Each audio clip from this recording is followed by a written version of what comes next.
Good afternoon. There we go. Oh, it's a touchscreen. Yeah. Oh. That's why it came up on this. My golly. Look at that. Good afternoon. It's Tuesday, January 16th, Senate Institutions. We have the honor of having Buildings and General Services in here today to talk about the FY 24-25 capital bill construction projects. And before we do that, it's the start of the week, and so I'd like to just introduce the committee. So starting, we have a couple on the screen today, so go ahead, Senator Mazza. Yep, Dick Mazza, Senator Grand Isle, Chittenden District. Wendy Harrison, Senator Wyndham District, live in Brattleboro. Green Runner, Chittenden North, which includes Fairfax. I call him more Rutland. Senator Ingalls from Essex District. Linda Lehman, Committee Assistant. And we have over here on the bench, let's do that today. My name, I don't know where you can see me on the screen, but my name's Jennifer Fitch, and I am the Commissioner of the Department of Buildings and General Services. No, you can't see us. Senator Reed, Kate Everly, Director of Communications and Legislative Affairs for BGS. Joe Agid, Director for Design and Construction, BGS. So who would like to start? I'll jump up into the chair. Thank you, Sounds Mr. good. Chairman. Well, welcome and thank you for coming.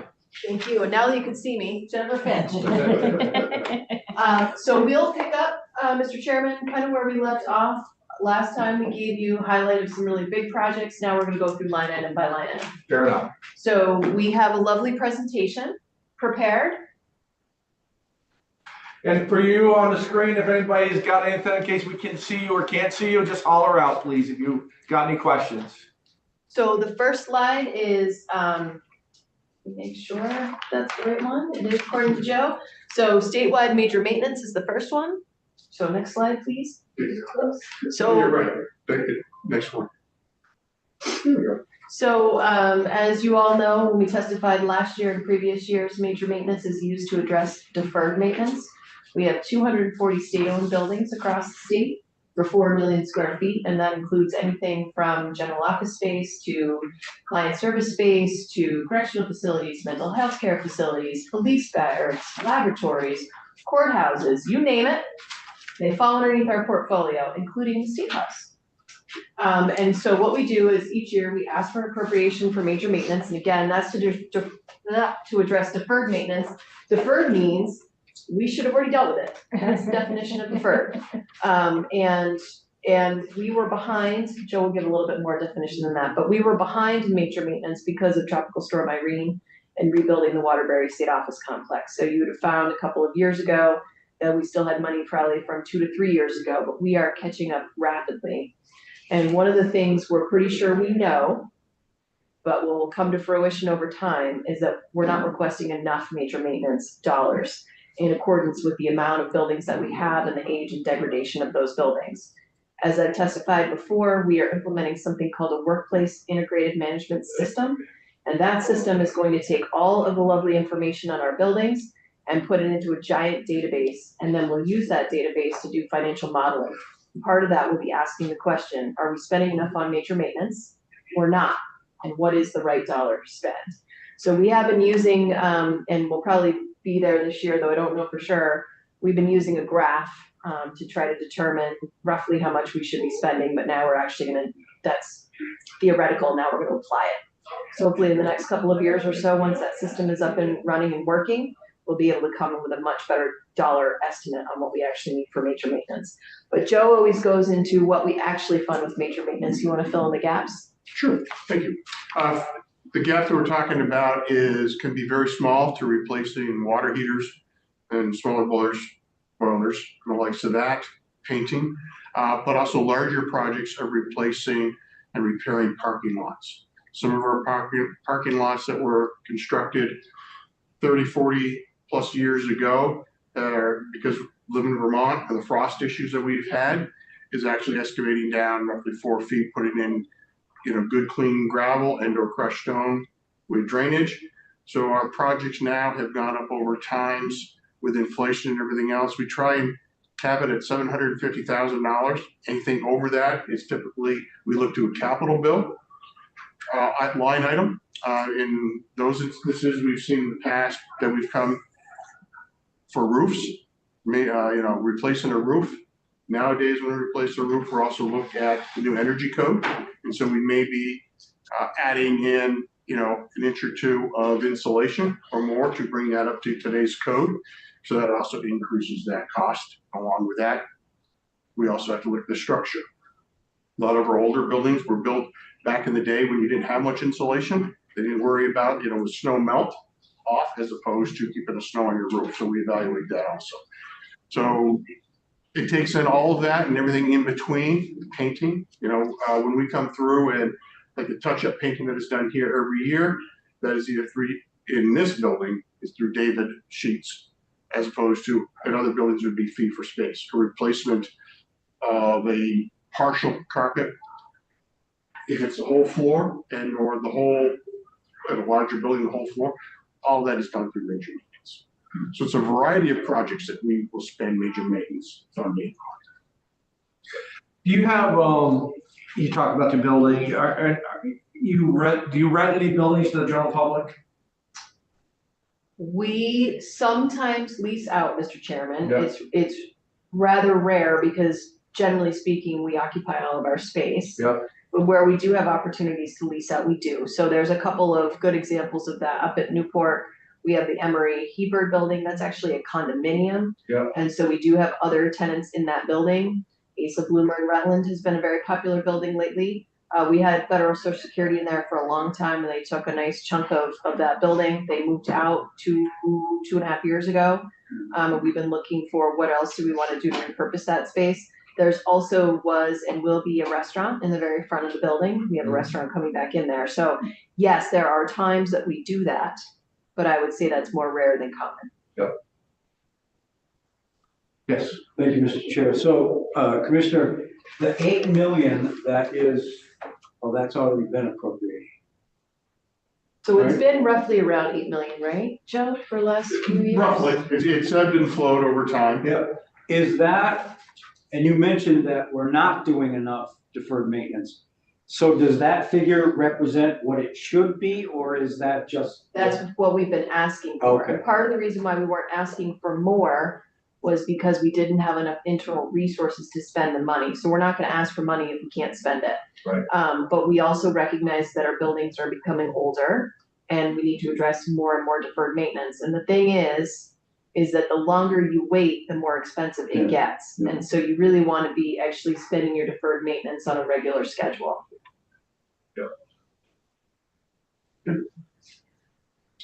Any more questions before they move on? On we go. The next slide is statewide physical security enhancements. So again, another good topic for us to talk about today. So BGS does have an annual appropriation every single year for security enhancements. Typically, security enhancements means cameras, badge readers, panic buttons, lockdown buttons. That's kind of the generic things that we spend security money on, but sometimes we'll spend it on other types of infrastructure. So it could be putting in a security window in a building in a client service space. That's something else that you could use security enhancement funding for.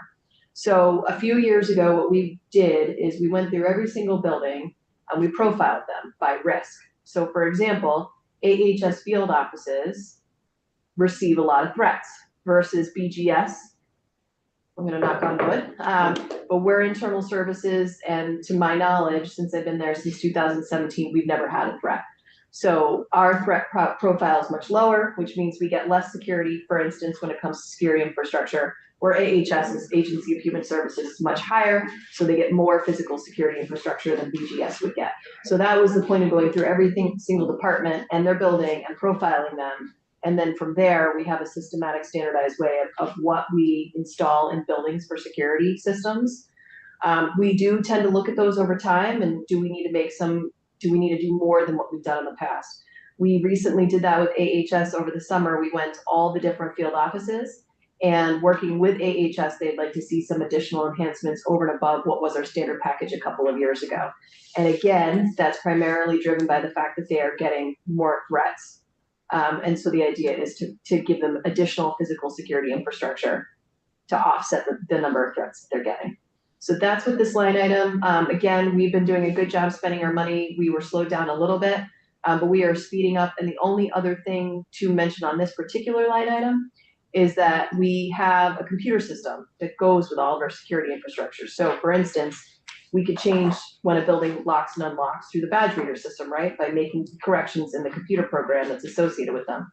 Well, the problem is that that system is becoming old and tired, and the badge readers that we used to use, the company no longer makes. And so we are using a different badge reader that's working for now, but it's not perfect. So we are looking at upgrading our current system, and at some point there may be, not this year, but maybe at some point, a funding request to switch that program out. When we come into the Capitol, into the State House, now the gate isn't there. But when we used to use our badge, that records every time that you do, so you can always tell when somebody's under the building by their badge. That is true. All badge data is kept and recorded. Unless we are specifically asked by law enforcement or processed through human resources, we do not access that information because it is confidential information for the employee that's using that. But again, if law enforcement were to ask, or the agency or the Department of Human Resources was to ask, then we would provide that information. But that's obviously only when the building's locked. In my case, I tend to get here about 6:30 in the morning, so I do use my badge to get in. But once the doors are open at 7, there's no record of any other senators or representatives that have come into the building. That you are correct on that, but what we've been doing with buildings over time is, and this building is unique because the Sergeant of Arms manages your security infrastructure here. But during the pandemic, basically every building was locked, right? Because we had a lot of empty buildings and couldn't have people walking in and out without anybody there. And so since the pandemic, any building that is a non-client service building have continued to be locked. This building is a public building, and Sergeant of Arms would like it unlocked during certain hours, so that's what she does. Yeah. But any of the buildings that are locked 24/7, you always have to badge in and out to get in and out of the building. But you are correct. If it's free egress, we're not monitored. There's no way to tell because people aren't using their badge. Okay.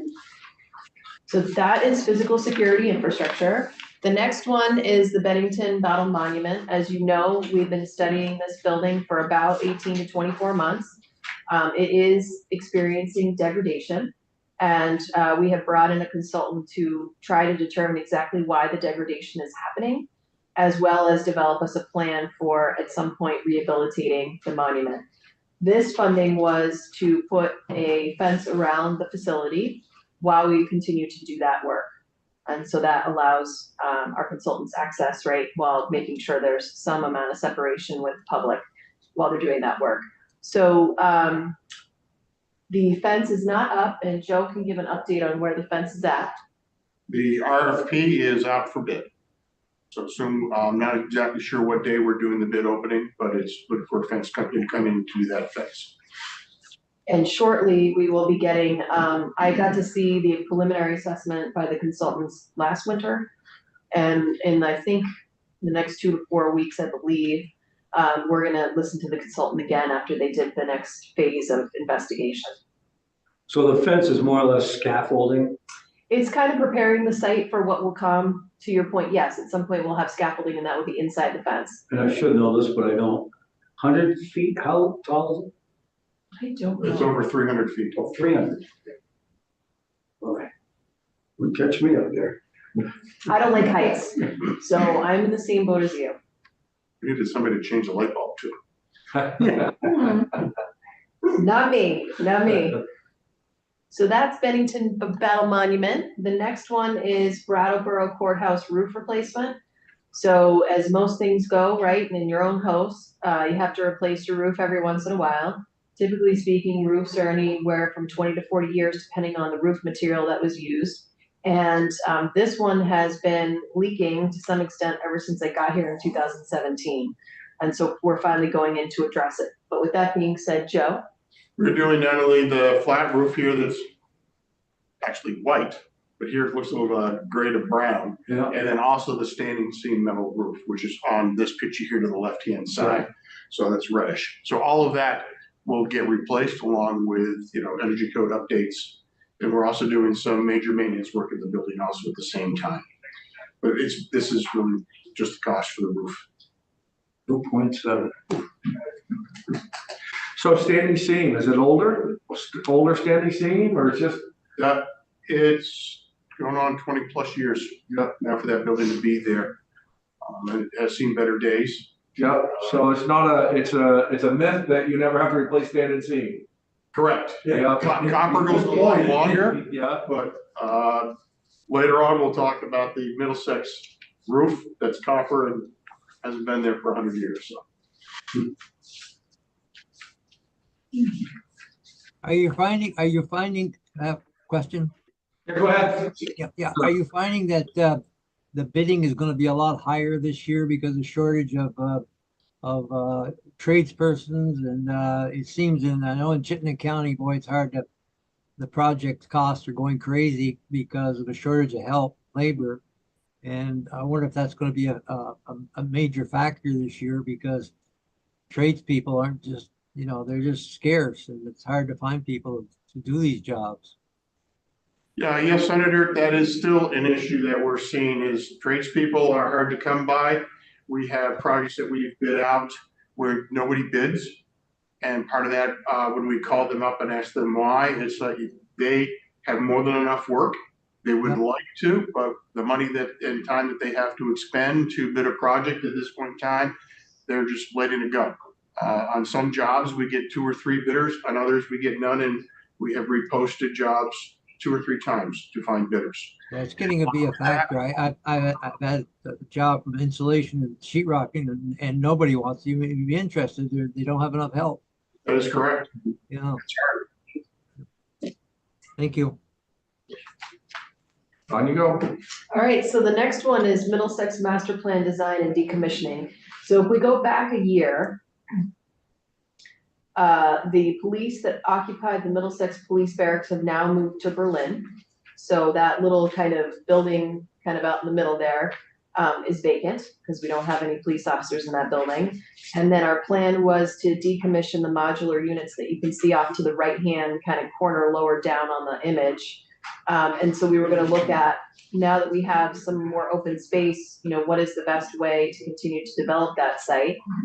And so we did look at siting the Department of Liquor and Lottery there. They are looking for a new liquor warehouse. Theirs is very old and antiquated. They're out here on 11 and 13 Green Mountain Drive. And it just doesn't have the infrastructure that you would use today. So in addition to that, liquor and lottery were separate, and now they've joined. So in the office building next door, there just simply was not enough room to have all of the employees occupy that office building. So they have since taken on lease space, which was their choice, not the choice of BGS commissioner. And so they've taken on additional lease space so that they could co-locate their teams. And then in addition to that, they need a warehouse. So we did look and we did some preliminary investigation to say, can we fit them on the site? The answer is yes, we can fit them on the site, but now that we're going to continue to use the modular units that are there for the next couple of years. For the juvenile population, we now don't have all the space that we thought we had before, right? Because before they weren't going to be there, and we were going to decommission those modular units. So that is a long way of saying we still have to figure out what we want to do with this site. Ultimately, we will be restricted to some extent on what we can do with the site until the modular units are removed. What's the larger building there? So it also has, it's a great question, Mr. Chairman, it has Visara, which is Vital Records under the Secretary of State on one side, and it has Print and Postal, which falls underneath BGS on the other. It's not perfect or ideal because they enter through the same entrance. Mm-hmm. And from a confidentiality perspective, that's not ideal. And so the Secretary of State ultimately would at some point like to have their own sort of distinct space. They certainly could potentially expand into the print and postal space. They definitely are very crunched in their space. In addition to that, they can't take on any more records because if you look at their record storage area, I mean, it is just chock-a-block full of records. I'm sure they do some sorting and get rid of old records they no longer need to retain and can bring in new ones. But if you were just to walk in there today, it is like higher ceilings than this, shelves all next to each other, and they've packed it all as much as can possibly be. So it's full in that particular facility. Good. Do you know whether, because we now have gambling in the state, right? Yes, we do. FanDuel or something. So did that mean that Liquor and Lottery has a little bit more expansive workforce? So they need more room, or did that really figure into it? So that's a great question, and I have not looped back with Commissioner Knight, who is the Commissioner of the Yeah. Department of Liquor and Lottery. I'm not sure if she will need additional staff. If she does, and we're gonna cite her a new facility, we would definitely take that into account. Yeah, okay. In this photo, you said the lower bottom is, where the juveniles are being housed. What's the top, the two buildings with a, rectangle on top there? Is that the same, or is that even? That's our neighbors, Oh, okay, so, yeah. 2 storage units. Yeah, okay, Okay. that's what they look like, I just didn't know what they were, okay. Fair enough. So there's a lot of potential. The site is great from an access perspective because it's really close to the interstate. Yeah. So anyone that needs quick access to the interstate, this is perfect for them. So it's a site we really enjoy. It's a site we want to continue to use. And like I said, we need to determine what we want to do moving forward. We're just what I would say on a short pause at the moment. Is that a rail between the interstate Yeah, I was and wondering the? that too. Yes, it is. The rail, yeah. Okay. That would be some, yeah. Well, good.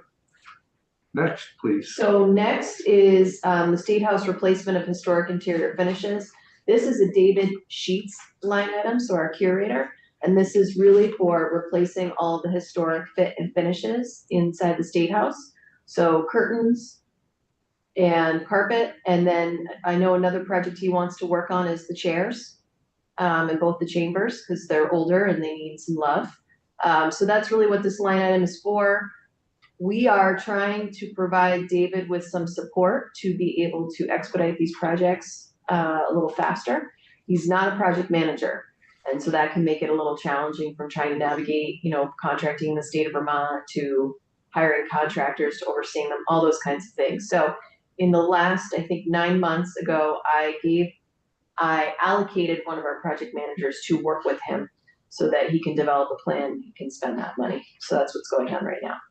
I did notice that it occurred to me what had happened. There was a little piece, I don't know if it was 4x4 carpet.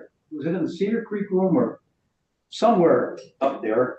And it was like brand new, so it was stark in comparison to what was already around. But so I'm thinking somebody must be storing the old carpet somewhere so that they can literally cut a piece out in, the well-worn areas, doorways and that kind of thing. I just thought it was really That was interesting. an excellent observation. So here's what happened. Your carpet in the areas where we have what we consider to be historic carpet, because you don't have it everywhere, is very specialty made carpet. So you can't just order it. We actually have some carpet we're making in England and is going to ship it over here. What we needed to do is make sure that patch that you're talking about, Yeah, we needed to make sure that patch happened before this legislative session because I've been asked for the last 2 years. And so to do that, while we're waiting for carpet to come from England, is we decided to do a patch. And so I believe we pulled that from the copier room That is correct. to do that patch. okay. To do that patch in the card room.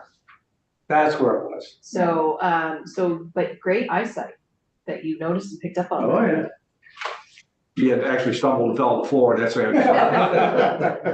There was no way we're gonna go into another session without having that carpet repaired. But at some point, obviously, we will repair the entire, we'll replace the entire carpet. So that's David's line item. All right, so 133 State Street renovations, Ledge IT, I have some good news on this one. So this really is from the legislature, actually. Ledge IT has occupied 9 Baldwin, as well as some areas of the State House. And as additional staff has been hired, and there are needs that were not being met by the legislature, they have needed and wanted more space. And so originally, this was a refit. There was a former server room. It was just an open space. It held all the servers that was cooled, right? You got to cool these servers to a certain temperature. Well, we no longer need that infrastructure as we continue to send more things to the cloud. And we put additional infrastructure up at National Life at one point. And so the need has diminished considerably for the server space. So originally, when the Agency of Digital Services was on the 5th floor, which is now BGS, we were going to refit that server room for their staff because they were outgrowing the space on the 5th floor. but then we since moved them to Dewey. When that happened, the legislature then reappropriated the money for Ledge IT. And so this project is to fit it up for basically their office space as well as some workspace. The servers moving from the State House up to 133, and there'll also be a small conference space as well. So, and the good news is that although this project has been lagging a little bit here and there was a reason we lost funding, or we didn't have enough funding, we need more funding. But the problem was that we didn't get it in time. So the architect worked on a different project, and then we got funding a year later to keep going, and then we needed to wait for the architect to be ready to take back the project. So anyway, there's a long story to say, this project was put on hold for probably about 18 months or so. So, however, we have now jump-started this project and we're moving it into construction. So I actually walked through the space today, I think as of last week, they were starting to renovate the That's space. correct. I think they started last week. So the nice thing is we're actually advancing the project, and I don't know if we have a timeline yet for, No, okay, we don't have the final price tag yet either. okay. So- But we've started, which is good. So this building received a little flood damage in the basement? This A lot. building did receive, 133 had a lot of damage in both the sub basements and the basement. So is any of that because of the damage and trying to settle out with the FEMAs or the insurance companies, or are you able to continue with the work that you had planned without jeopardizing any of that reimbursement? We can in this space. So this space is on the first floor and it's in the back of the building, so it's out of the floodplain, which is good. Right now, the way that it's written up, basically Ledge IT only has like one, it's like imagine it's a square, and imagine you have columns kind of down the middle, almost like a wide hallway. Ledge IT has one side of that space. The other side right now has not had a use identified, but we're saving that space for mechanical systems. So in the event that we need to move mechanical systems up, we're at least gonna look at that space and say, can it take anything, yes or no? We need time to vet that along with the entire planning for the complex. So it's gonna be a little while, but we do wanna reserve that space, at least for now. But they also had space in Mr. Chairman, they had space in the basement of 133, so they did lose their storage and they lost their IT training room. And at this point in time, we have not come up with a short-term solution for that space. I believe the Sergeant of Arms is planning to put them, part of that temporarily into Fort Aiken, but I'm not sure because she hasn't reached out to have a formal discussion about that. The next one is St. Albans Northwest State Correctional Facility roof replacement. So this is another one, I'll have Joe jump in, but this is another one where we have lots of roofs that need to be replaced. And I believe this is the beginning of that roof replacement project. That's correct. So on the photo that we see on the screen here, you can see the shaded portions. It's almost half of the roofing area that we have on that complex. Most of it is the original facility that has to be replaced out. It's a multitude of different flat roofs, pitched roofs. The pitched roofs have asphalt shingles on them. The issue with this, with adding insulation, is underneath the shingles, there's Tectum, which really looks like shredded wheat. It acts as an insulator and as sound attenuation.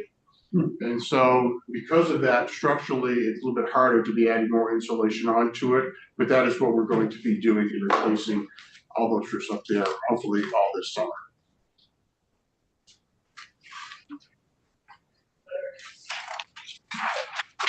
All right, so the next one, St. Johnsbury Northeast State Correctional Facility in Caledonia Work Camp door control replacement.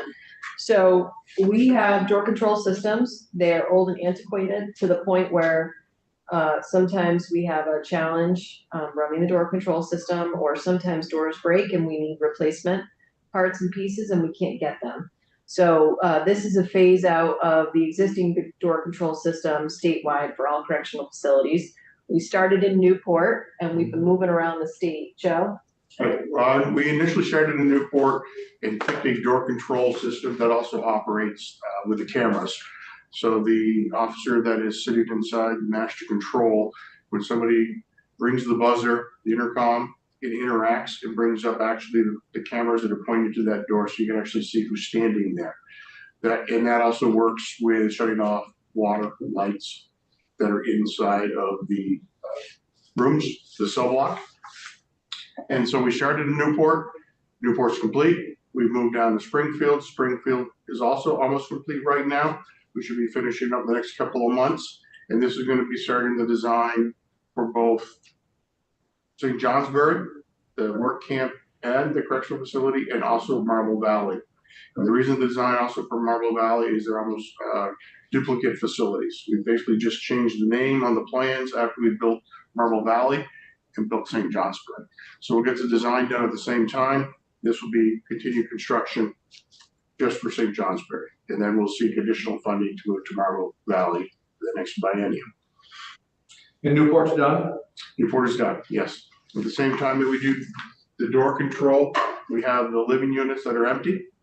And so at that point in time, we're also doing major maintenance work in there. So it's a great time to get some painting done, rework of some of the doors that over time that have failed or become slightly damaged and out of alignment, duct cleaning, rebalancing of the systems. So these are other things that we do at the same time that we have a contractor on site and these living units are empty.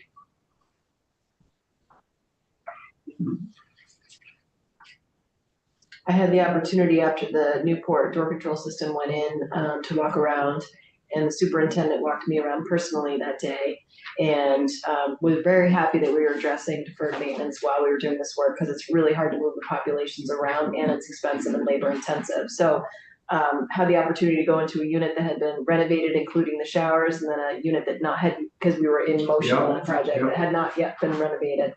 And night and day difference between the two. Yeah, superintendent was very happy at that point. Yep. So the next one is White River Junction. This one also seems to be getting some attention. Courthouse renovation. So this particular project has actually been on the books for some period of time. I started and stopped before I came in 2017, and it's been slowly picking up speed again, but the goal of this project is to replace all the mechanical systems. This was one of the courthouses that shut down during the COVID-19 pandemic, and they were able to do some tweaks here and there to the system to reoccupy, but it's definitely on its last legs and needs to be replaced. In addition, it needs a new or a renovated shell. We are having some moisture come through the shell, which isn't good. Anytime you see moisture infiltration into a building, so we need to address that. In addition to, there's going to be a larger vestibule on the front, and we're doing that so they have better security screening when you come in, because right now it's a really tight little space that you're all packed into. So the goal is to give them greater space to allow them to do that access control. That project is roughly $6 million. We did get a reach out from state's attorney sometime in December asking what would it cost, or could we go into the building and occupy with them? The answer was we hired an architect, we looked at it, there's just not enough space, it would require an addition. And that architect came up with an order of magnitude cost of $6 million to do that addition.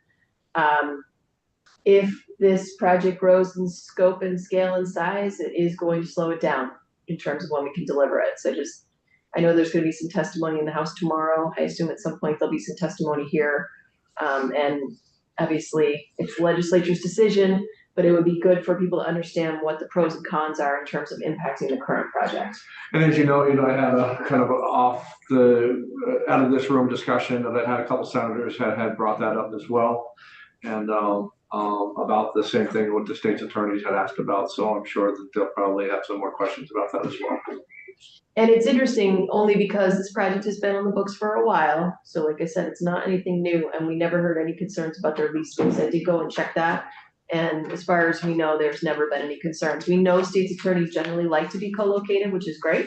And again, that's really a programmatic need, not something that BGS really weighs in on. I'm just letting you know that I was not aware until December that there was a desire to be co-located inside that courthouse. The next one is statewide stormwater.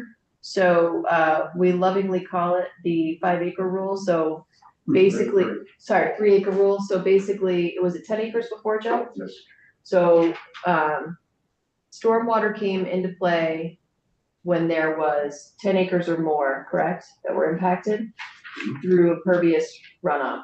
Yes, I believe so. And now they've reduced it down to 3 acres. So as you can imagine, with 240 state-owned sites across the state, if you go from 3, or if you go from 10 to 3, we're gonna find some properties that are not gonna meet the 3-acre rule, and that's exactly what's happened here. So this money is to address those sites that are not meeting the 3-acre rule. One good example is right here in the Montpelier complex, right? We got lots of impervious surface when you look at the buildings and you look at the parking lots. And so we're not meeting the 3-acre rule here. This will be a challenging site to meet the 3-acre rule, because really the only thing you can do is you can convey it, and then you could store it in a giant vault under the ground. But that vault, when you think about where the water comes out and the water height of the river, right? It's gonna be challenging. Joe can explain more on that. Joe? So as the commissioner was saying, here in Montpelier, typically you look for a grass field, or whatever you can put it to. The only real grass that we have around here is the State House lawn. And I know in the past I joked and said, we need a fountain in the ice rink that City of Montpelier had. But I mean, that aside is still, we got to bring our design team in, and they have to evaluate wherever. If we can put vaults in underneath the parking lots, we will. But again, what does that do during the high water? We do have a vault that we haven't inspected yet down at the Department of Labor parking lot that has that under parking vault. It works well. When the water came up with a flood, I know it was inundated. We haven't gotten it inspected yet. But that's one of those things where it is supposed to percolate back through. So it could happen. We just don't at this point in time, don't know how much square footage that we need to replace what's coming off of the roof. What that's going to take. Other sites, Middlesex is another site. Just the site plan that we were just looking at has just over 3 acres. I think it's 1/10 of an acre over. So we're actually looking at some of these sites and going, what can we shave off? Northwest State Correctional Facility, the site plan you saw there's a perimeter road. Right now, that's a gravel road. Over time, it went from 1 lane to 1.5 lanes to almost 2 in certain areas. There's only one vehicle going one way around that. So what we're actually looking to do is do away with the gravel, improve the actual perimeter road, and pave it. That'll keep them on the paved surface, and that'll actually reduce our impervious surface. So it's not just going in and putting in settling ponds and the likes of that. It's actually looking at what we have and is there a better way to reduce that impervious surface if we can. And again, we were doing that in Middlesex where we would do away with some pavement and make that a lot better. But we're using it for something else right now for a while, so. Senator Harrison, you had a question? Yes, thank you, Mr. Chair.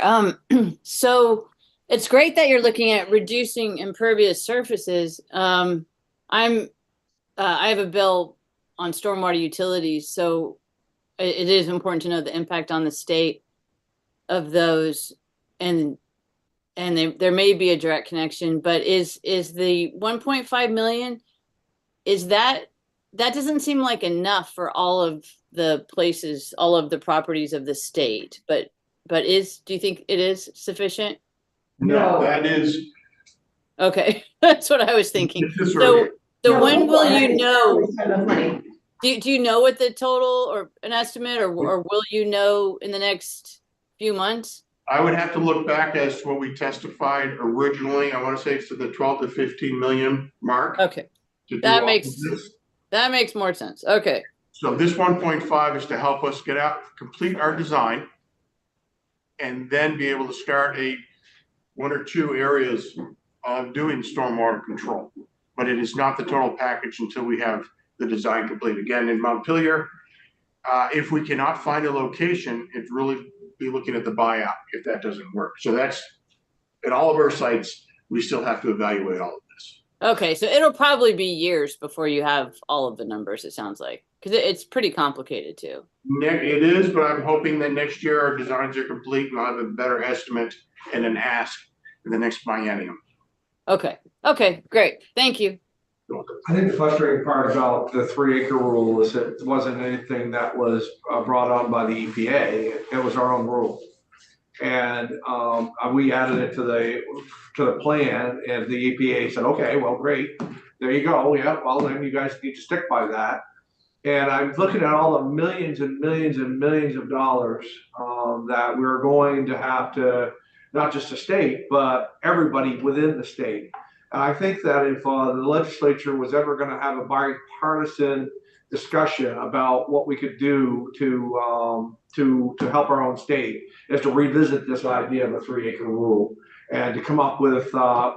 I don't even know if we even know if it's reasonable or not. I don't even think that we even come up with that type of discussion. So just kind of not going off on a tangent here, but I think that at some point in time, we as a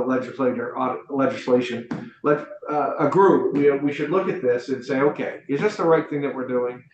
Because we just seem to be spending millions and millions and millions and millions of dollars to impact water that's going to hit the ground no matter what way you do it. And it just seems like we're costing ourselves a lot of money to do with what nature does. Yeah, a couple of things. It was occasioned by the TMDL decision at the federal level with EPA saying you have to get this under control for the Lake Champlain watershed. You figure out your own plan, but you have to get this done. Submit a plan and let us know. And so at that point, it came back to the state. And through rulemaking, it was an LCAR decision that we have impact fees for those that are not in compliance. There's a certain date, I don't remember what it was, but if you have a stormwater permit as of, I don't know when it was, let's say it's 2010 or something, you're okay beyond that, but from that point to the present, you have to come up with a plan. And the impact fees are very onerous, as you pointed out, Mr. Chair, for car dealers, schools, anybody that has a lot of parking lot, because that's all impervious.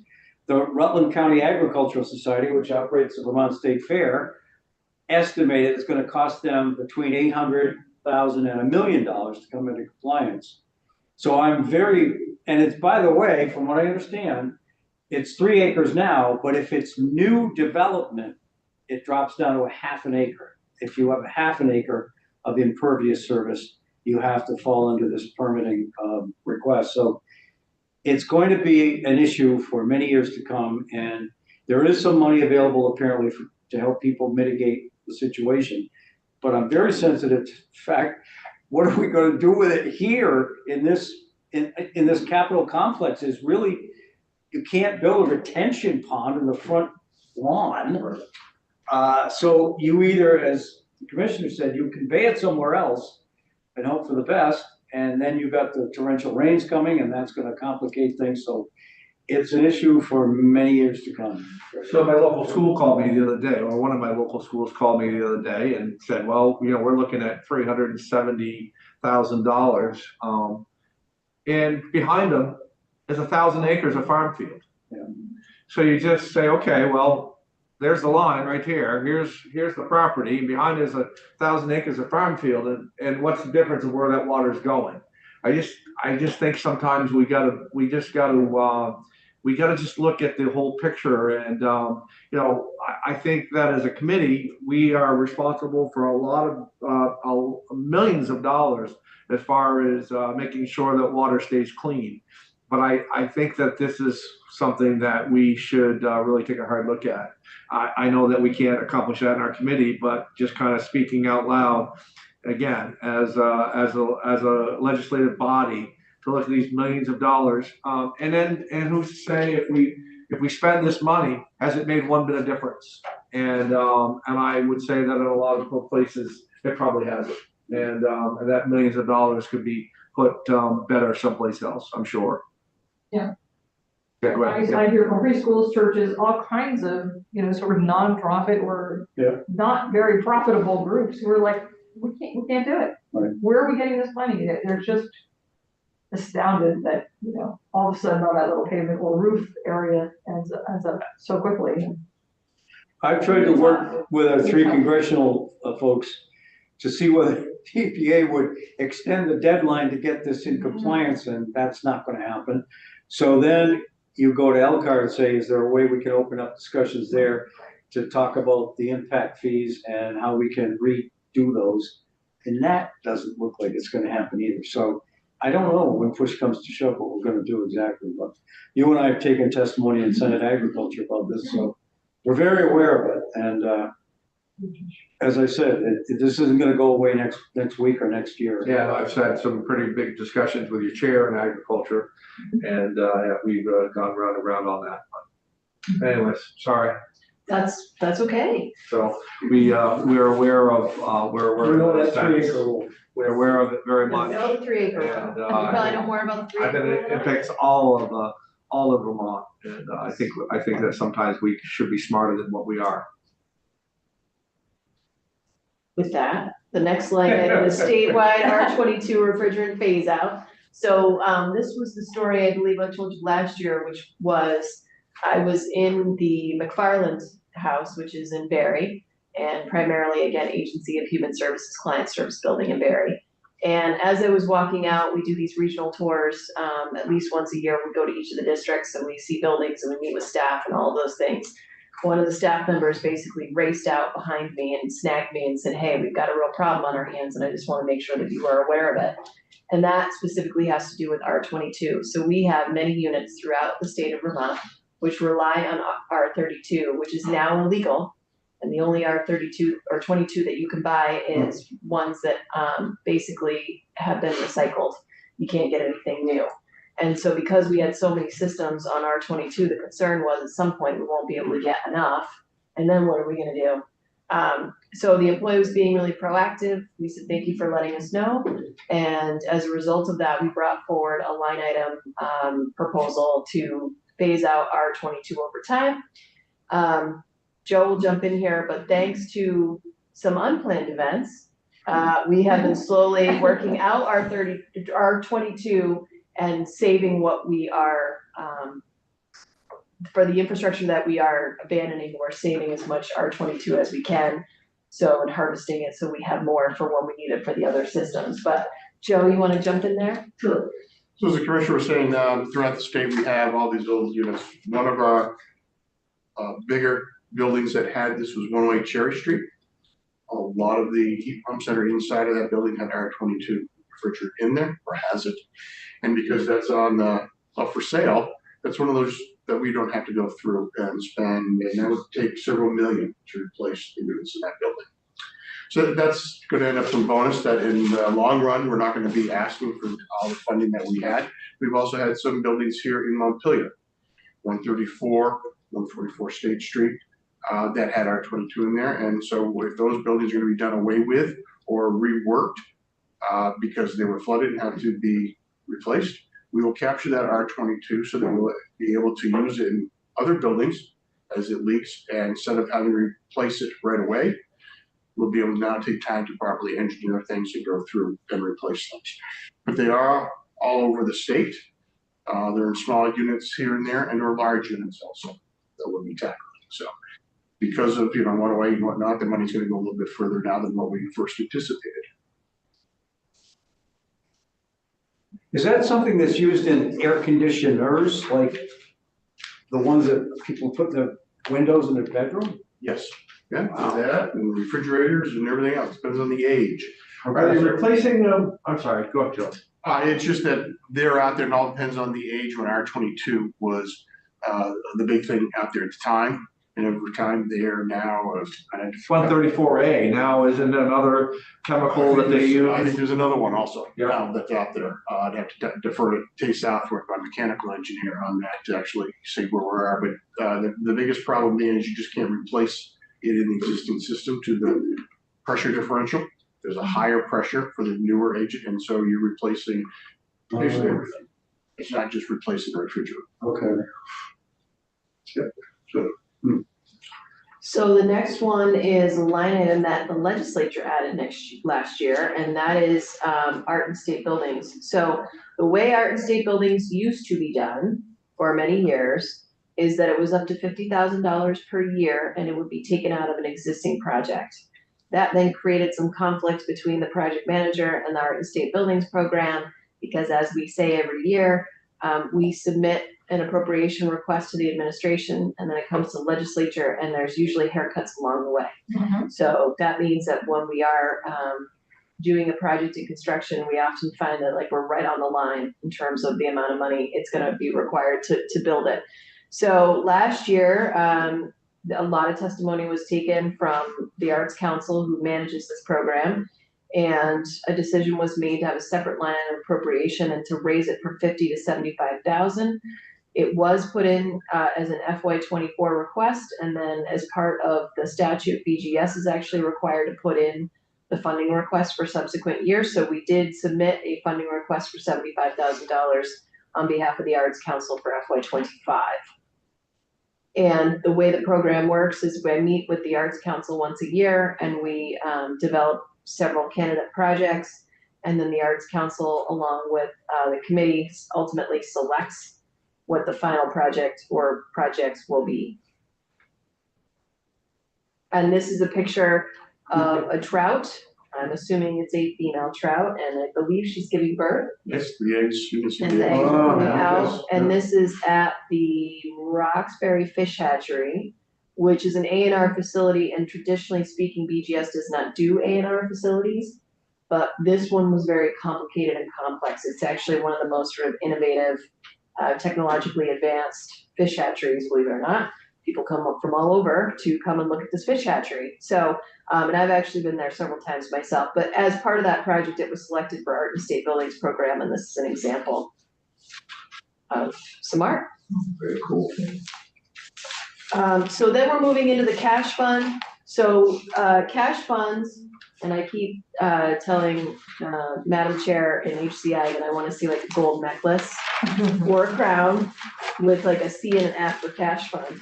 I just really like the name of it. And that's what I see every single time. So this is a picture of, and again, I know we've had there's been some recent conversations. So this is a picture of Asa Bloomer.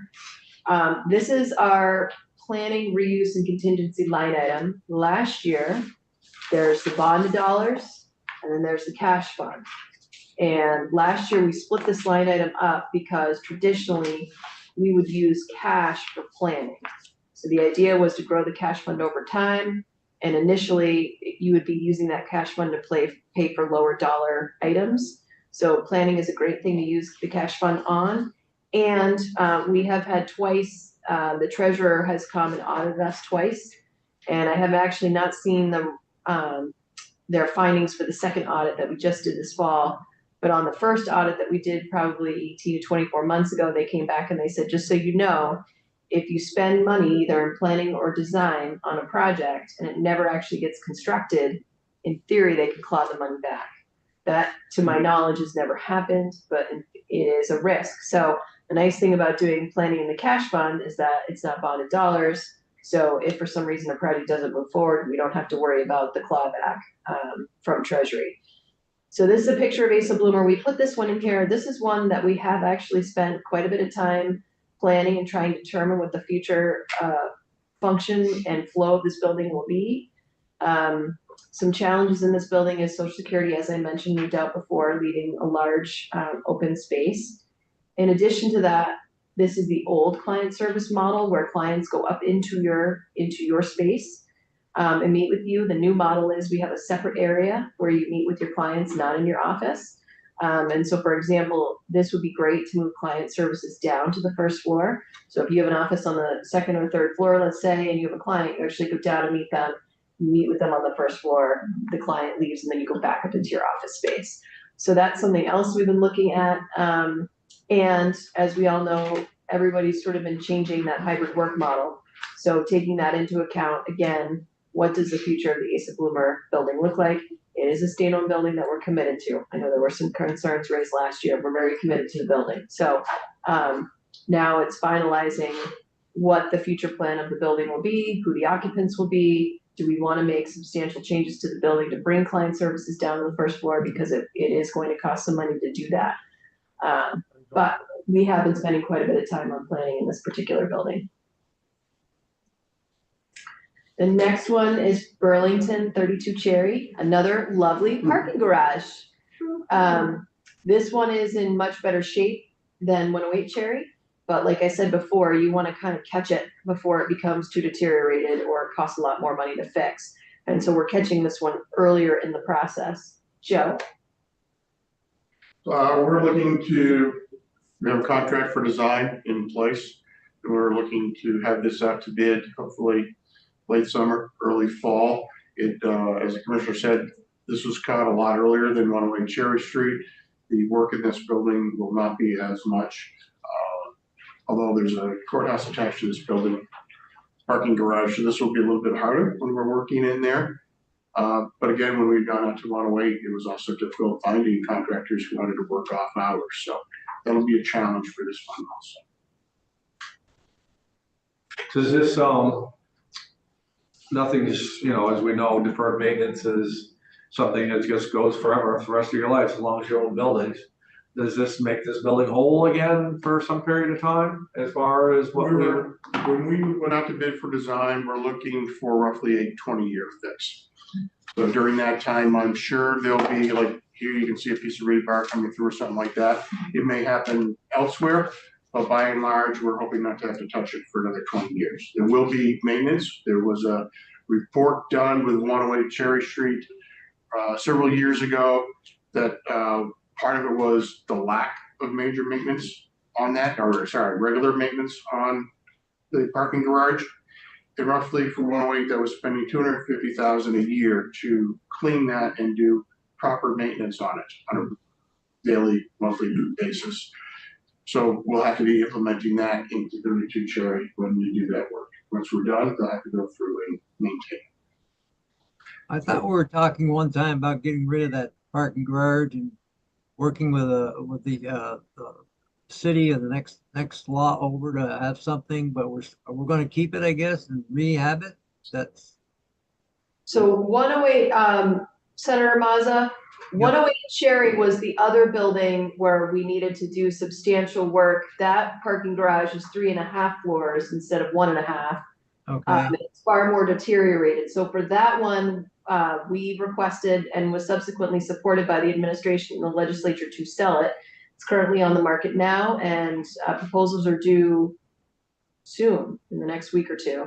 And then this one is 32 Cherry. Oh, This, okay. this one, we're going to, it makes sense financially to hold on to this building, but you are correct, Senator Mazza, that we have talked about infill in that location before if we were to need to build another state building. Okay. Okay. Thank you. I didn't know there was a couple of them there. Yeah. Thank you. So 108's for sale, and am I getting the impression we're just gonna basically sell it as is? We are selling it as is. That is correct. Probably makes a lot of sense. And this, the rebar damage that you see here, this is not from faulty concrete, it's from salt, or that's what it's from? That's correct. It's all getting into it, hitting the just black iron rebar. It's not coated or anything like that when the building was constructed. So once that water gets into it, it just starts to rust, and that when rust is created, it expands, and that's putting pressure on your concrete, and joints open up. So parking garages can work, but they require a lot of maintenance, and that is expensive if you actually do the annual maintenance that is needed on parking garages. The next one is Barry McFarland Building re-roof and brick facade. So I just talked about the McFarland Building. This is the one again in Barry. Primarily, it's Agency of Human Services Client Service building. And you're looking at a beautiful photo that I'm sure Joe would love to talk to you more about. This photo here you see is the parapet on the roof. So this roofing project also includes repair of the brick facade. The parapet you see here is actually 3 widths of brick, meaning 3 deep under that. And what we found is there used to be membrane, an asphaltic membrane over this part of the partition wall. And the rain is getting into the brick but has no way to dry. Normally you have a void behind your brick illustration to allow it to dry on both sides. And the moisture just stays in there, and as you can see, it's deteriorating the brick. So we're come up with a plan as we are going to re-roof up this whole this side of the parapet, but on the exterior side of the brick, we're going to do some waterproofing. So that limits the amount of water that's going to be coming in. And that we hope will resolve this issue. Again, then it's just a roof replacement that's been there from when we renovated 20 plus years ago, increasing insulation and lifespan. Good to go. Any questions? The next one is Middlesex Central Services roof replacement. So this is that lovely roof that Joe was just talking about. This one is a copper standing seam roof that has not seen 100 years, or even close to that. It is a low pitched roof, and part of the issue that we've had is on the bottom half of the right hand side of the photos, you can see where some patching has gone on. What we've had is the way this was constructed with very little overhang, as the snow crept off the roof, it would curl back in and then fall against the siding. So we put up snow guards. Well, that didn't work because the ice just took, as it slid down the roof, it just tore the ice guards out. And we have perforated little holes. You can see where we have gone up and there's little dimples into the roof, and over time have helped to remove the ice. And removing ice with an axe or a hammer is not a good idea over time. So we're going to be coming through, removing this roof here, putting down a membrane roof, which will allow us to stop the sliding of snow a lot easier than having snow guards just screwed into the roofing, into the deck. And there's also a junction between the pitched roof itself and the vertical siding that we've had issues with water coming in, and that'll be addressed at the same time. What type of roof do you have the least amount of problems with? No The roof. material? Membranes are a lot better now. They're warranted for up to 30 years. And you can bring a firm back in to find that and usually put a patch down. Your built up asphalt roofs were also a 30-year roof in the day. And you come back in, it was very easy with, some tar that you could just put down and patch it and go away. Membrane roofs, you got to clean it, put your glue adhesive down and then patch. Sometimes it's done with heat. They all seem to be holding up roughly the same over time. It's just one of those things where we hope to get more years out of it than the life expectancy of the warranty. But we've had, slate roofs have been out there for years. We've done 2 Aiken. Was originally an asphalt roof. Some 15, 18 years ago, we put a rubber imitation slate roof on. And if you look at 1 Baldwin, you'll see some new copper up there for the snow guard. And then we've also done on the roof as you're walking out of the loading dock entrance straight ahead, that also has imitation slate, as opposed to the roof on the right-hand side of that we patched it back in with slate, because most of that was not damaged and we could use some of the extra roofing that was left over that we pulled off to insert it there. But they're all roughly the same. I have high hopes for this imitation slate, but that's not something you put on every building because of its weight.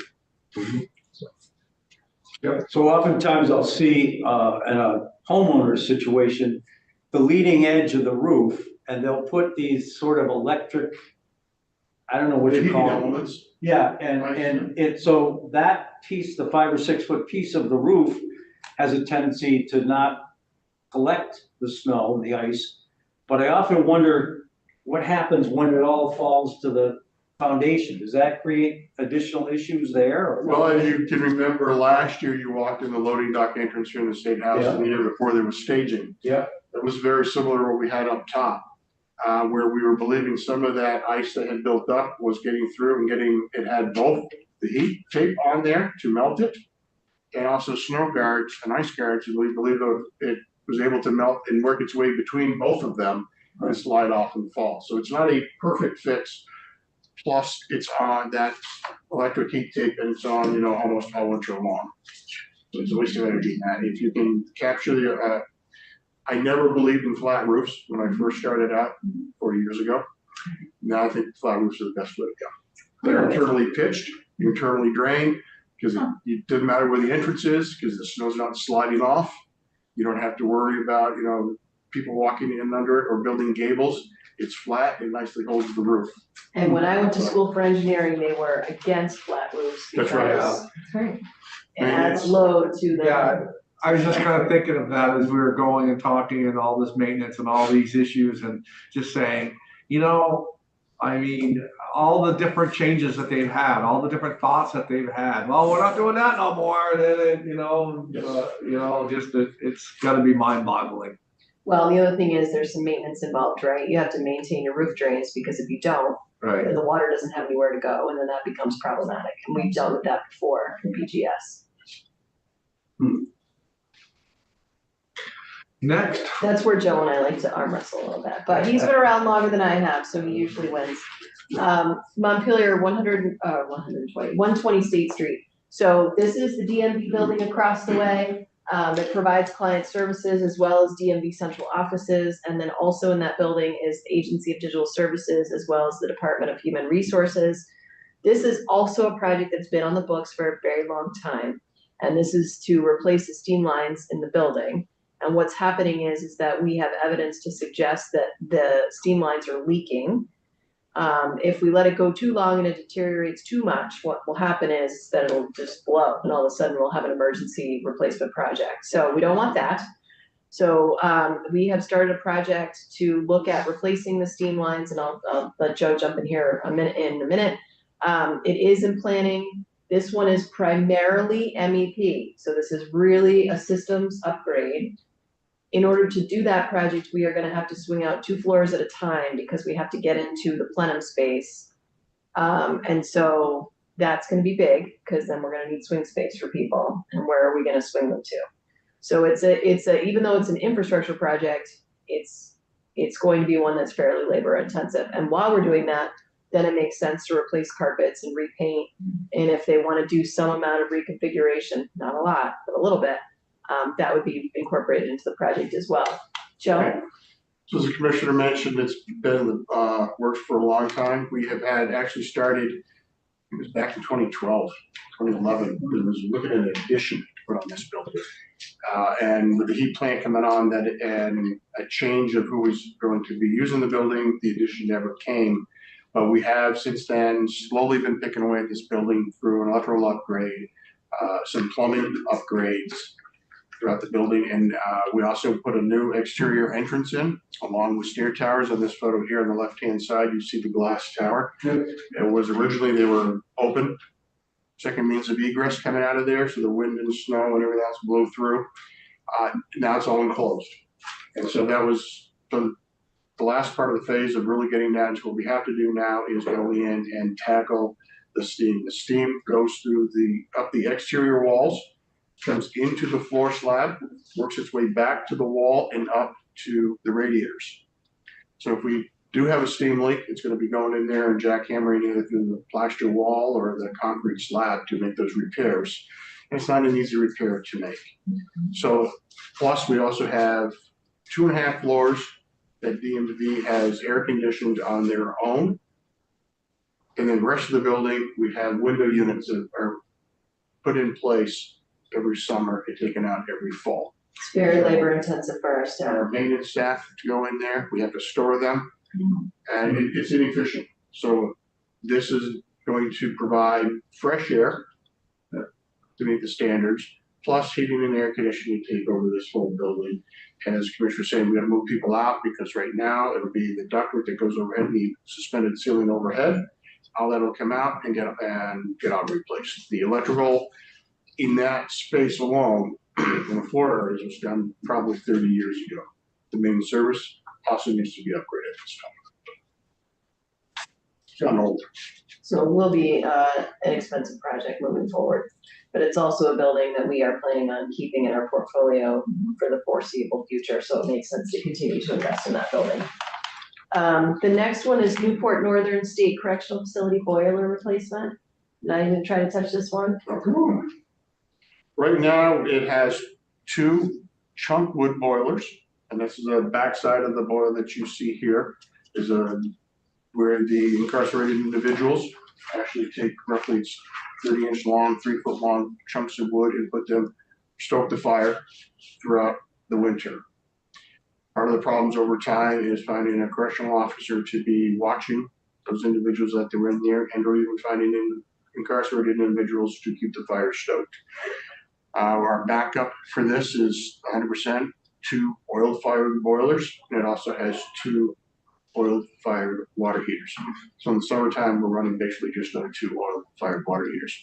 What we are looking to do is get off of the oil, do away with the chunk wood, and go to probably a chip system. We have a planning study that's going on right now to evaluate this and where to locate a new boiler building if we need to, because as you come into the facility through the truck trap, there's the wood storage on the right-hand side, and straight ahead in what's known as the A2 building is the boiler and mechanical spaces where they have, and there's no real space to put a new boiler or a chip storage for them. So that's what part of this study is, and is wood chips the best way to go. Why don't we, the way the wood chips burn, it must be they really burn really, really good. I mean, I'm just surprised we have wood chip in the building in Newport. We have wood chips across the way, and you never smell it. Is it because it cleans so well, or just we're just lucky, or it's just? You're lucky. You can smell them on a good day. Yeah. The wind's blowing just right. Here this stack here is 110 feet, something like that. Of a neighbor building, it is not. Yeah. And you don't, on a good day, you will smell the chunk wood burning on Newport. For a lot of facilities, I think it's just a matter of going up the stack, getting high enough up, and being dissipated that you don't have that smell. Yeah. You know when the wood stove's on in my house. The next one is Pittsford Academy. This again is a beautiful complex. If you've never had the opportunity to see it and you happen to be in the area someday, it'd be nice for you to stop by. This is an older structure and originally was a sanatorium when it was originally built. And then the state took over ownership somewhere in the 1970s. And both the fire academy and the police academy have been co-located on this site together.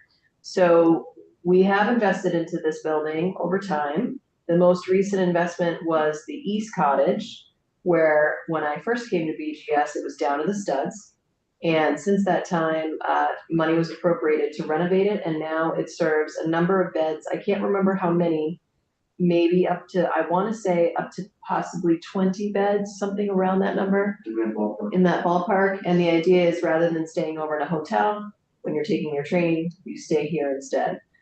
So it's a dormitory style wing of the building, and it also has restrooms in addition to bedrooms, and I also think upstairs there is a common space as well. My memory. Am I wrong on that? There's on a different section of the building. Is it on the first floor? Okay. But basically a place where you can go and sleep and rest when you're not in training. So now we need to deal with the main building and the West Cottage. This building, if you walk in it, you'll see that there are sloped floors when you walk. In addition to that is still knob and tube. So it does not meet common electrical code today. There are some areas of the building that also do not meet ADA code today. And we were looking to possibly install an elevator. So there's a lot of sort of mechanical work, again, that needs to be done in this building. We are working with the committee. I'm trying to remember their name exactly. There is a committee that was formed several years ago, thanks to Representative Shaw, around how do we use this academy together, police and fire, and how do we want to see changes or renovations in the complex. So we are working with that committee, and now would be the time. So if we're gonna go in and replace electrical, and you wanna move some rooms around so that it flows and functions better, now is the time to do it, because otherwise I have to open up the walls to replace electrical, and then I've gotta come along in the future and knock down walls and put up walls. So it makes sense to do it all in one. So we're working very closely. So we're just about to start planning. There was an appropriation a couple of years ago for $50,000 that went to the Vermont State Police to do a very high level programming exercise. Now we're gonna go take a look at structural and mechanical, and at some point those two efforts will join with each other. And we will be back requesting more money once we fully understand the scope of work. Anything that I missed on that one? Replacement of the boilers. Right now, back in the 80s, we modified, I think one of the original oil-fired boilers in there to adapt it to wood chips. The manufacturer of that system has left us quite a few years ago, and it's not functioning. So we're looking to take the boilers out of the basement, because right now it's under the cafeteria, so it's quite toasty, the cafeteria. And it's very cramped space for the boilers to be working on, or even trying to get a new chip system in there. So it's probably to pull that out and not only make it for heating, but also cooling system. So on that site, we don't have multiple systems for cooling, that we just had one central cooling plant to go for the whole facility. Is that where there's looks like a brick stack? Yes. Okay. And it's the governance committee, that's the name of the committee, The governance the committee. governance committee. So, but anyway, beautiful, beautiful building, and definitely worth taking a look at it if you have the opportunity. Yeah, it is a beautiful building. It's just funny, I've heard some descriptions of the building over time, and I didn't envision it being as beautiful as what that is. That's a nice looking building. And there's supposedly a ghost that lives on the top floor. What's her, do you remember her I name? do not. She has a name. And supposedly she's in that facility. Given its history, there are such things as ghosts. I would imagine they would be in that building. Given its history, it might be some white elephants. The next one is St. Albans Northwest State Correctional Facility booking. Big elephants, I guess is what Booking expansion. So I know there was a lot of testimony in the House last year. I know you had some testimony here. I don't know exactly how much. And I'm just gonna hand this one back over to Joe as well. So it was around the intakes, and right now, the amount of intakes that St. Albans has, because remember, the women's correctional facility in Chittenden in South Burlington only takes women intakes. So anybody in that Chittenden County area goes to St. Albans, and they just have run out of space to house these people. So they're doubling them up, and they're having to send them down into the living units. And so this is going to take into account the future of that site for potential whatever intakes are going to be needed for the number. And the best way to do that is probably to expand into the existing administration area and create a new administration area. We're going to be out for planning shortly to address this and find out exactly the best way to do this. And the hard part is going to be maintaining the intake area while construction is going on. So it's been done in the past. We'll figure out a way to do it, but it's So who goes through here as far as booking, when you're talking about, anybody who is arrested and has to be detained overnight or until they have a hearing. male, female? I was just gonna ask the question. I don't know if they do females in St. Albans or not, or if they truck them down to Chittenden. That I do not know, but I know all the males from the Chittenden County area do go to St. Albans. So if you're arrested in Burlington, chances are you're gonna go up there to You be. can transfer up to St. Albans for the night or however until you get to go before a judge. And then you can actually stay longer. But that's, the booking is, area is short term. Yeah. Maybe they're longer. Then corrections has their process to go from there to where you end up next. Any questions? No, on we go. And the next one is Barry Washington County Superior Court renovations. So this is an interesting building. It was built with floodplain in mind, so you can see the grass around it kind of looks a little bit sloped. And at the time that it was built, rather than putting in air conditioning, we apparently rotated the building so that it would take advantage of wind that blows in the summertime. And that's how you would cool off the building. We've had higher heat, Joe can jump in on that one, I know it seems unusual. We've had more heat days, right, today than we did when the building was designed. So it's hotter and you're seeing more of those days. So our strategy is no longer working as well as we had hoped. In addition to that, there are several tenants in the building, which includes judiciary. The Agency of Human Services is in that building, as well as probation and parole. And so it doesn't flow and function anymore. It doesn't have front and back of the house that we talk about all the time for security purposes, for the judges and court staff. And so it really no longer meets any of their programmatic needs. It is the busiest courthouse, according to the judicial branch. It's their busiest courthouse where they see the most cases. And so we have just finished the planning study. which comes back with a number of different alternatives, and we are working with the judicial branch to determine which alternative they would like to move forward with. It's a tricky project because to fit up an alternative space for a courthouse is very, very expensive. And so for that reason alone, currently it is our preference to find a way to leave them in the building and determine how we want to meet their programmatic needs. So that's an ongoing discussion that we're having. Per the capital bill, we were supposed to meet with the city manager. We also met with the select board chair, and we had to do that by November 15th, which we did. They were very happy to be brought into the planning process. And if we decide to locate this building in a different location or potentially do an addition onto this building, they have been providing us with different options for land parcels. So they are definitely a partner in trying to help solve the problem of how to meet judiciary's programmatic needs. As the commissioner was saying, the airflow, this was constructed in the early 80s. And it was thought that you would open the windows with open office and the air flows through. We also had an air handler unit that at night would come on and you would bring in the nice cool air, shut that off during the day, and as the temperature changed, you open your windows and crossbreedings would happen. Open office comes and goes, and over the time, offices were constructed along the outside wall. So that's why you don't get airflows. We do now, because of the longer days that we have for heat, for cooling, over the years, every other window that you see here, I don't know when it's obviously cool weather because there's no leaves, but every other window basically had a window unit sticking out of it. Again, our maintenance staff put them in, take them out.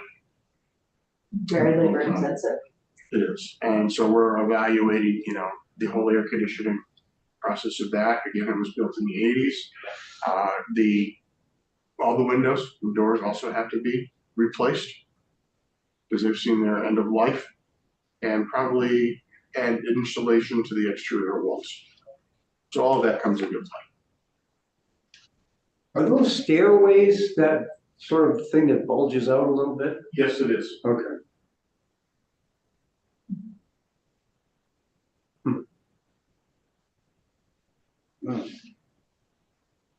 Any questions?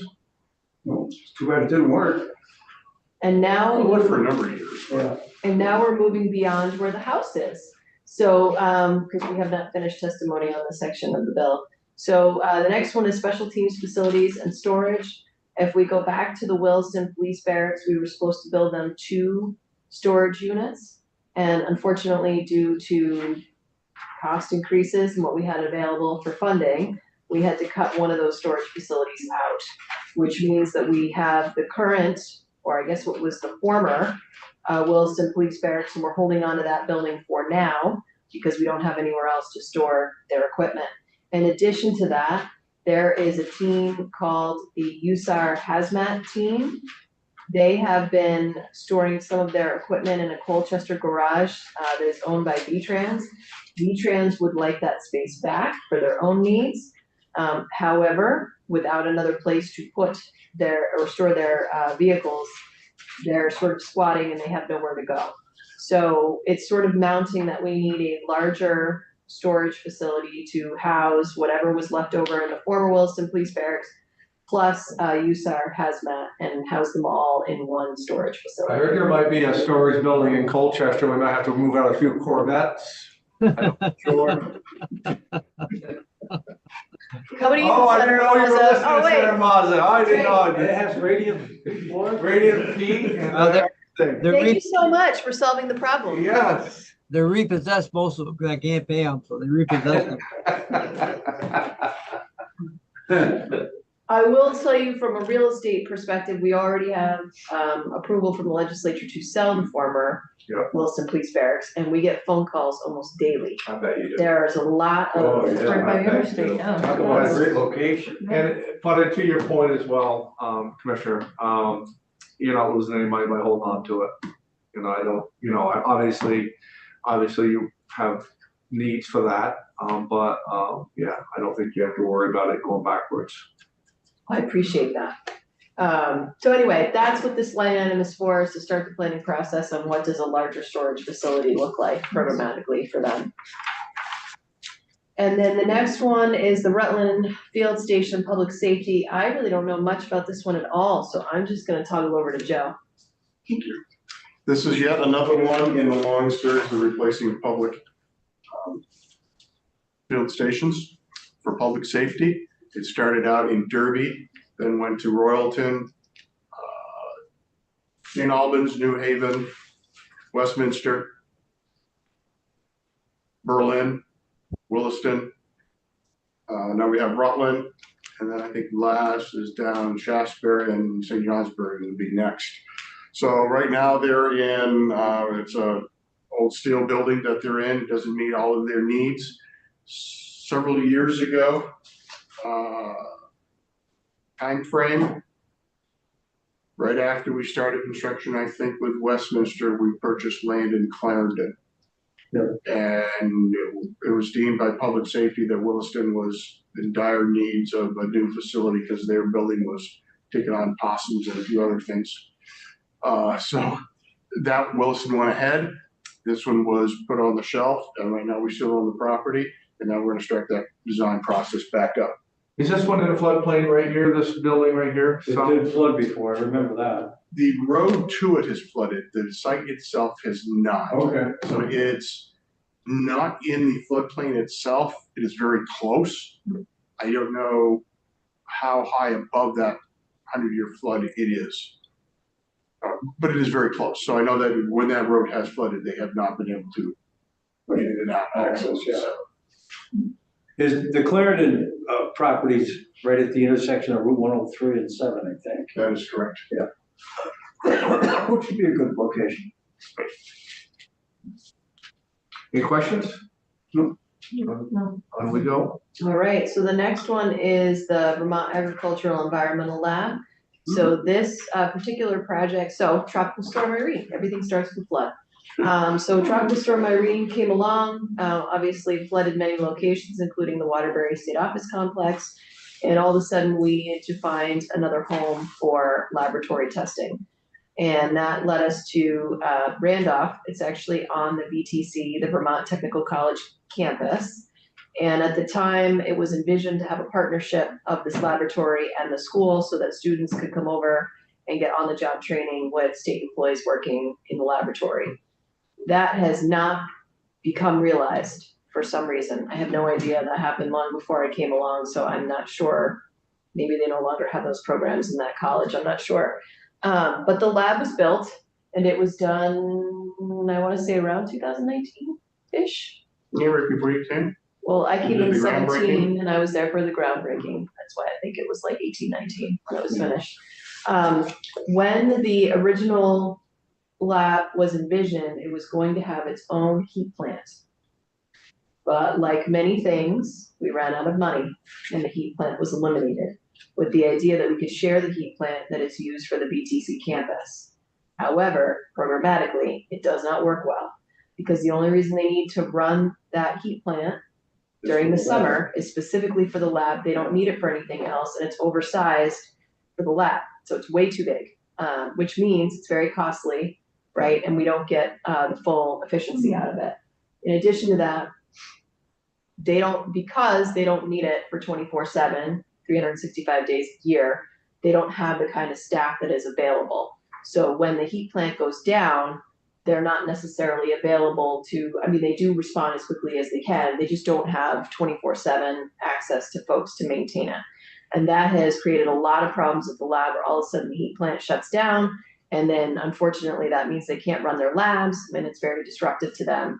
And 2 years in a row, they were trying to do some preventative maintenance in the summertime, and it just was causing all of these incidents to occur with the heat plant. So for a lot of different reasons, it doesn't work the way that we had hoped.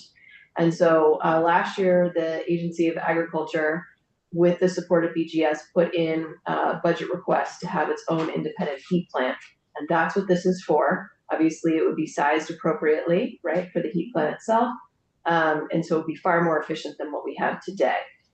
With that said, Joe, did I miss something? No, Weren't they losing some samples and all that because of the? There was a whole bunch of challenges that were occurring as a result, to the point where we actually co-managed, is probably a good way to say it. For the last 2 summers, we have co-managed the heat plant.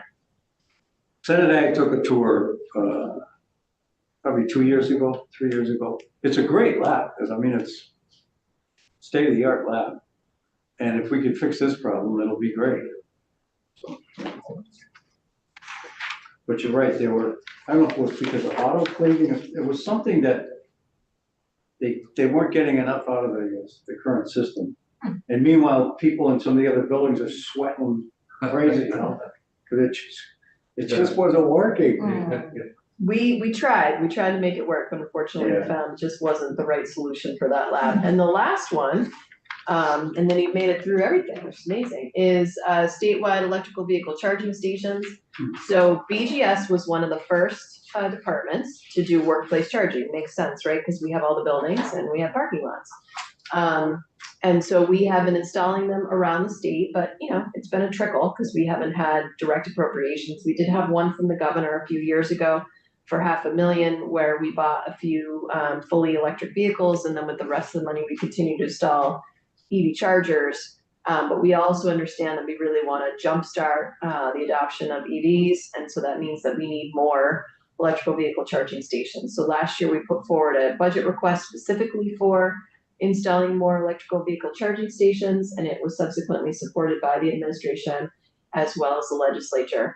We have done a couple of things. We've looked at our existing portfolio. What do we have out there? We've looked at what's out there in general, and along with the plans from VTrans, because what we want to do is we want to site them strategically, so we're filling in holes is really what we're trying to do. We also would like to fill in those holes in downtown locations to the extent that we can, because this infrastructure can also be used by the public, so we want to site it for that. And we did a survey of state employees to say who's planning on adopting more EVs in the future and where are they going to adopt those EVs. And all of those different factors have come into play in developing an installation plan. So we need a couple more project managers working for Joe. And this is an advertisement. If anybody knows of any project managers, we are definitely hiring. But as soon as we hire, we have 2 energy focused project manager positions. And once one of those is filled, they'll grab this project and start moving forward with installation. Right. These are level 2? Yes, we are looking at possibly level 3. Makes sense, because if we are dealing with fleet vehicles, if you are going that distance and you need to charge, you can't sit there and, you know, a lot of meetings are 4 hours. So. Senator Harrison, go ahead. Thanks. Just a quick question. The Tesla was supposed to be working on sharing their chargers with the rest of the world. Do you have any idea when that's going to happen? Because that could make a really big difference, and then the state wouldn't have to provide as many. I don't know the answer to that question, Senator, but I can ask my staff and get back to you. That's fine. I know others are working on it, so if it's a problem for you to do that, don't worry about it. But it's something that the federal government was going to require of Tesla, and it's been going on for a couple of years. So it probably would be good for you to know about it so that you can plan, because many of our interstate intersections have very robust Tesla charging stations. How many chargers did $1 million buy? Do you know? We No, had a well, we rough- wouldn't have to buy them. That's the nice part. They just exist. Right, like the Tesla chargers don't now can't be used by non-Tesla cars, but that's a choice that Tesla has made because there are adapters. So and Tesla obviously knows how to space them out so that folks can not have to rely on gasoline. But it'd be really good for the rest of the folks to be able to take advantage of those. I don't know the answer, but I know we have it in the plan, so I can bring that back. Thanks. Don't rush back on that. So as far as just out there. Just trying to, we've been talking about this a little bit of transportation as well. Oh, Yeah. Yeah, that so makes sense. Yeah. Yep, so we, yeah, so, I guess the thing that just kind of, there's just a big, cost difference between when we do it, you know, as you guys do it versus when we hire it done. I know I had a business that I was all green as far as my energy, and I was talking about putting in some charges just to be, you know, we were looking at a couple $100,000 plus, and as you're doing it for an investment, you got to figure out a return, and that was pretty tough. But I know that V-Trans have done some, and they put some charges in, and it wasn't much more than $45,000.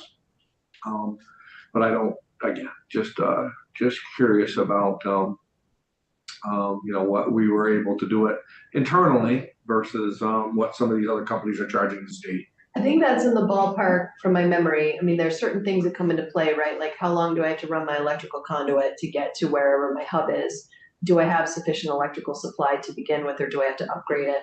Level 3s obviously require oftentimes an upgrade. What does it need for electricity? Three-phase power. So again, it's sort of, it's very site specific in terms of what it's gonna cost.